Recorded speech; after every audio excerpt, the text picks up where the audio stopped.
Bang, mengenai kasus pencurian ini kan banyak pelakunya yang juga kecanduan judi online, Bang. Nah, ini berapa sih totalnya secara umum aja, Bang? Jadi betul sekali, dari beberapa bulan terakhir atau mungkin dari awal tahun juga kita sudah banyak melakukan ungkap kasus ya, maupun 365 ataupun 363 yang pelakunya terkadang kita tanya, kita interogasi, kita periksa, nah, ini uangnya hasilnya kamu gunakan apa? Memang banyak keperluan, dibilang keperluan pribadi, ada yang memang menggunakan narkotika, ya kan, sabu, dan ada juga yang sedikit banyak juga hasilnya itu diberikan istilahnya kayak deposit untuk bermain judi online. Nah, jenisnya apa seperti itu, ada beberapa memang perkara sekitarnya di 10 orang misalnya yang kami interogasi dari awal tahun ya, sekitar itu ada yang memang kecanduan judi online, sehingga dia melakukan tindak pidana seperti pencurian atau pencurian dengan kekerasan.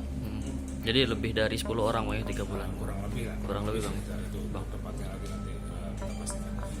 Bang, dengan maraknya judi online ini apa nih, Bang, langkah dari kepolisian untuk menekan? Kalau kami sudah jelas arahan dari Pak Kapolri juga untuk memberantas judi dari awal, dan alhamdulillah kami juga Polrestabes Palembang sudah mengungkap judi online dengan kedok warnet sudah kita upayakan ungkap, dan akan kita terus lakukan penindakan terhadap segala jenis perjudian, mau online mau offline, istilahnya yang darat dunia maya, dan tetap kita upayakan untuk ungkap dan kita lakukan tindakan tegas.